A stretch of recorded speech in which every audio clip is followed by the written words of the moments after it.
Forget the pointed hats, the green skin, and the broomsticks. The historical reality of the witch starts with a face like this, an ordinary neighbor.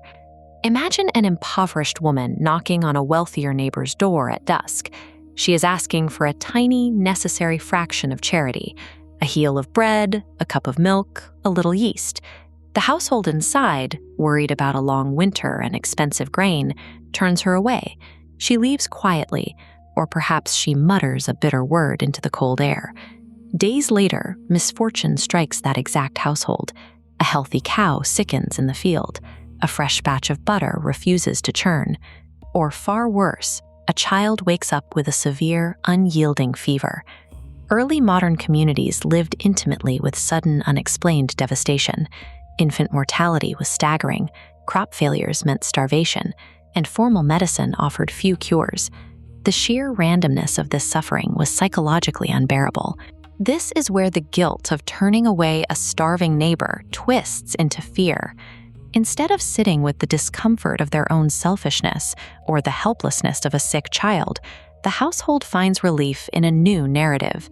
That poor woman didn't leave empty-handed. She left a curse. The family is no longer guilty of neglecting the vulnerable. They're under attack by a hidden enemy. Frightened communities invented the witch to provide a human face for the terrifying, uncontrollable thresholds of ordinary life. Beyond the doorstep, the household's survival depended on the garden. This was no place of leisure. It was the early modern pharmacy, and the domestic medicine grown here was cultivated, prepared, and administered almost entirely by women. This botanical illustration records empirical knowledge used to treat fevers and manage reproductive cycles, operating outside male institutions. But these handwritten notes represent a dangerous duality. The exact herb steeped to heal could be feared as a tool to harm. This placed the female healer in a precarious social contract. When a remedy worked, a mother or an elder was praised as a savior. But if the fever spiked or the wound turned foul, her proximity to the suffering made her the prime suspect. The plants in the garden did not create witches. When early medicine failed and grief demanded a culprit, communities criminalized this unsanctioned female knowledge to explain their own terrifying helplessness. This 17th century engraving shows a claustrophobic, female-only birth chamber. Strict modesty barred male doctors and priests from entering.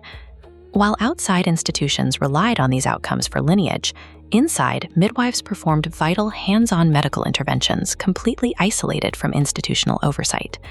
This chart reveals a cruel statistical trap. A flat baseline represents the staggering 17th century infant mortality rate. A rising curve shows births attended by an in-demand midwife.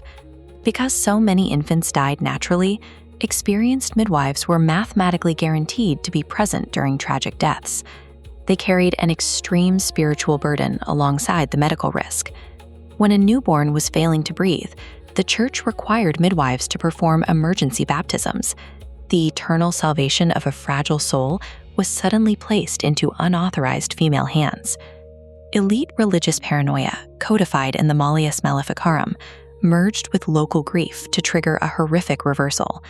Instead of a caregiver doing her best in a dangerous room, the midwife was reimagined as the anti-mother, a corrupted figure actively dedicating infants to Satan. She stood at the bloodiest, most dangerous threshold of human life. When society could not accept the brutal randomness of infant death, her necessary proximity to that threshold was twisted into evidence of a demonic pact.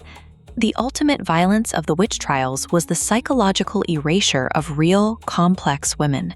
To regain a false sense of order, communities overwrote the actual lives of their neighbors, reducing them to monsters. By the 20th century, feminist thinkers identified the historical witch as predecessor to the independent woman, someone whose medical knowledge and social autonomy made her a target for institutional control. We no longer hang or burn witches, but the social function of the accusation remains available.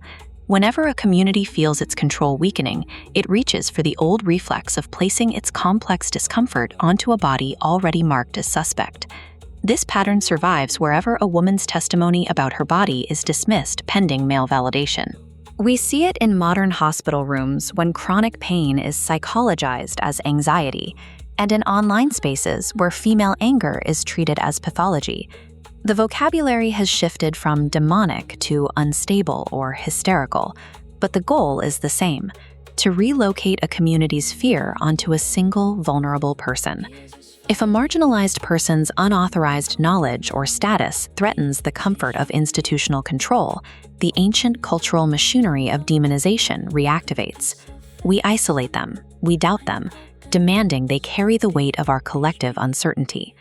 To stop creating witches, a society has to ask what guilt its accusations are hiding.